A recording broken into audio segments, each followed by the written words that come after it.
All right, I don't know what the best way of doing this is, so I'll just do a walk around video for y'all to see what you got. So this is it, fully set up, and it's not really fully set up. You just got enough to set up for this. So on the outside, you got 2 tables. The thing on the left that's wood, there was a stove there. I got rid of it because it didn't work, and camp stoves work better. And then the blue jug, that's for your clean water fill if you have to bring it. So once we come inside here, I'll kind of show you a little bit. So as you can see, there's the sink, and it folds down, and there's some things to do to get it actually connected to the water lines. You got a potty right here, and it's a cassette toilet. But yeah, that's pretty much it. What you do is up under here where there's a little more storage where the shelving goes. Down here is where all the nasty water goes, and then you fill all the clean flush water there. Doesn't have to be great, it just has to be somewhat clean. Over here, it's where the fresh water tank fill is. You can fill it with a hose or fill it with the green jug or the blue jug. Some more storage, some extra toilet stuff. Camper is a little dirty, so it is what it is. This right here is a refrigerator. So it's a 3-way refrigerator. It's not like a normal new refrigerator with a compressor. So it's got it's ammonia evaporative, so it uses heat and does some other weird stuff. So you can use propane, 12 volt or 120 volt, 115 volt electricity. Heater, nothing there. Some storage here. As you can kind of see, there's some of the water lines and the plumbing. We'll go through that another day when I'll help you all set it up. No more storage, nothing big there. Usually I just put a tool bag there. Sink, not much of it, it's kind of small. It's kind of the counter space. Some more counter space. That outdoor table will actually also go right here. You can put it right there. There's the bed. So on the bed, I put the Reflectix. So the Reflectix, it's like a plastic bubble wrap. It really helps keep things cool or warm, depending on how you do. And each one of these right here is all cut to put into these windows. This is cut to put in the side windows. And that's pretty much it. I just got the outside, as the other one's usually underneath an awning. Queen size bed on this end. You got a fan, so this is one way. I'll show you on the other one. But it's got a light here on the end, and then it's 2 settings, high and low. Of course, can't really see. So we do have a partition up. In the ceiling, you got 1, 2, and then 3 lights above. AC, obviously, that's it. It works pretty well. Another window. Right here's the dinette. Honestly, in 10 years, we've never even set it up like that. Usually it just stays flat and the girls sleep on it or however. Little couch. Again, there's usually stuff piled on top of it, but we normally do use the cushions. You got some 120 volt outlets. I do, over by the main bed, I do have a USB 12 volt that I installed right there. All right. Moving through, so all these windows zip down and they open to screens and all that, but normally we won't use it. So this is the other bed. It's a full-size bed, I believe. Same thing. Reflectix for all the windows that go inside, and this is for this other window here on the right side. This is the other way we put the fan. This is the more common way we put it. So the fan blows down and the light kind of pushes out in the bunk. There is some storage underneath this one here. This is kind of where we put some of the stuff at. I mean, it's pretty much it, just under seat storage. This table will float flat. I'll send some pictures of that, but won't worry about that now. Yeah, and this isn't the best because I'm using a camera, or using a phone, so bear with me. All right, so here is the other one. More storage. That's pretty much it, all you get. Because up underneath the rest of this couch is a wheel well. Your power distribution, so all your wires run into that. And then your main wire that's coming out stores in here. So most new campers, or even like mine, it's not new, but the newer one, it has removable. So it kind of alleviates that. All right, underneath the other side of the dinette, there is no longer any storage. So when we got it, it didn't have a lot of amenities, so a lot of this stuff was added. Also underneath that other side was the hot water heater. But this is where your fresh water is. So you got a freshwater pump, switch is right out here on the outset on the bottom, and then an accumulator, so it kind of keeps pressure on the lines.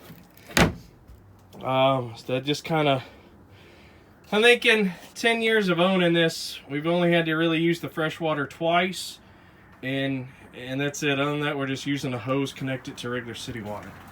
Partition, again, there is window coverings on all the windows, but what is missing is the valance that goes around this whole outside. We have it, just took it down because it's just stupid. It's just one more thing to get dirty and have to clean all the time. So again, the camper inside is not really clean. We'll kind of give a walk around. So that's pretty much it. Supports. The tires, kind of come back over here. So there is chocks. That's a bow locking chock there. Tires are a few years old. They're rotated every year. So they all got good use on them. They're all still really good. It's the other side. So right there is the hot water heater. That's the back side of the refrigerator. There's the back side of the heater. There's an outdoor shower. To be honest, I thought it was a great idea when I put it in. After many years, realizing it's not that great. This little access panel can come off and get up underneath the sink where all those water lines are, but that little brass thing, that's your water outlet for all the wastewater out of the sink. So you do a couple things. So one, you use this black tank that collects all your gray water, and you go dump it in a drain or toilet, whatever. There's a hose that goes to it. Over here, some other hoses, various length hoses. So if you got sewer hookups, you can drop the hose right in the drain, or you can use this little adapter. I've yet to actually be able to use the adapter correctly, so we just drop the hose in the drain. This is your leveling chock. So there's always gonna be a high side and a low side at campsite, and you always want to put this on the low side to raise it up to level it out. Freshwater line, I can't stress enough how to keep that clean and only use it for fresh water that you're going to drink. There's a filter. It's already had a season of use, so I'm just going to throw it in, but they're disposable. You pretty much use it for a season, throw it away. There is a water pressure regulator, so it keeps it at like 45, 60. Some places you go to, city water pressure should be 60 psi, but some places are double that, 100, 120, and it will probably blow the lines out of the tank. So your hot water heater, it is propane and propane only, and you do have to light it because it has a pilot light. So it can be a pain in the butt to light, but once it's lit, it's good to go. And actually, throughout a weekend, or even we camped for whole weeks, usually an initial warm up of the water and the pilot light will keep that water warm. That's pretty much it, even through washing dishes. City inlet is right there. There's your power. There is TV, cable TV hookups. I haven't really used it. Moving around here, so you got your levelers on all four corners, and they are just that. They are stabilizers. They are not necessarily levelers like I called it. So you don't want to raise it up. You're just going to bring it down snug so it keeps the trailer from rocking. Propane hookup, there is a battery spot right there. I can give you a battery box. That's about it. Really, you don't need the battery at all unless you're going to go do dry camping with no hookups. That's pretty much it. So a little stabilizer jack with that, because it's great, but I don't trust it. And then up to the roof. So there is some bike racks up there. They probably won't stay. I haven't really determined yet. I don't know. And then the top of the AC, obviously. So this thing right here is your awning. I'm not going to set it up. It's really kind of hard for one person to do. And to be quite honest, it is well used, and it's getting near its last leg, but it does work. It does provide sun block protection and kind of some rain protection. But that's pretty much it. Little step that folds up underneath it. I can go over again. If y'all decide to get it, I'll go over and show you how to pick it up. So some extra stuff this comes with. So leveling blocks, that came from our trip back in with our new camper back to Eastern Kentucky, so I didn't want him anyway. I had to get him in, and so throwing him in with a camper. Mostly all this stuff that we got, even the stuff that's down on the ground, it goes in this box. So what's already in the box, got some extra light bulbs, a little stool, some little roof repair tape, a couple extra blocks for whatever. This is a 7 RV plug to a 4 flat 4 adapter. Little clothes rack y'all can have. These little things are little clips. They came with what's called pop-up gizmos, which I'll show you in a little bit, but never used them because I've done it a different way. Essential tool is your level. So you got to make sure your camper's level wherever you go. So the space probably will not be, so you got to get it there, and that's how you do it. That's for your stabilizer jacks handle, and that's your handle to raise and lower the camper. All right, so moving over to these. So these are a lifesaver in Florida or anywhere that's sunny. So they don't look like much right now, but I get them all open and I'll show you basically what it looks like. So if you ever seen a Jiffy Pop popcorn, a little aluminum foil. So hold on, let me set this down.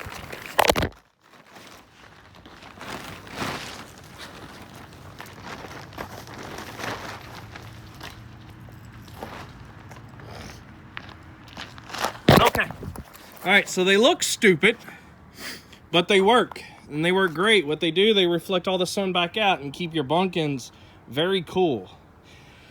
So they sit on top, and got some bungees go up underneath to keep them down. And then on this end, at the time when I bought these, they were still fairly new. But I put little snaps on each ends. The snaps didn't really hold up well.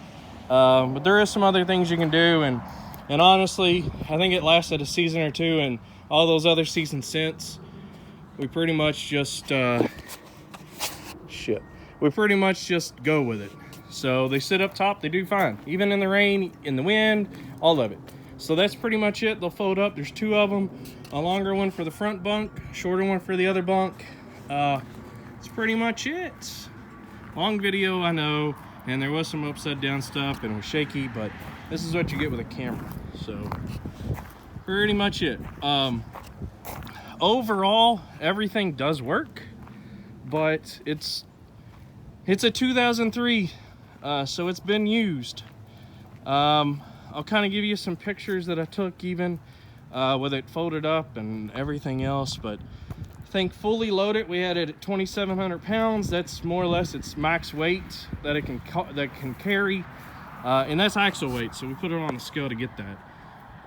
But other than that, I put brakes on it this year, and the only reason why I did it, and it legally doesn't even have to have brakes. You don't have to have electric brakes until you're over 3,500 pounds on the axle. So the only reason why I did it, because I got tired of it pushing me, and my trailer brake controller sits so low it just barely works, and it does pretty well.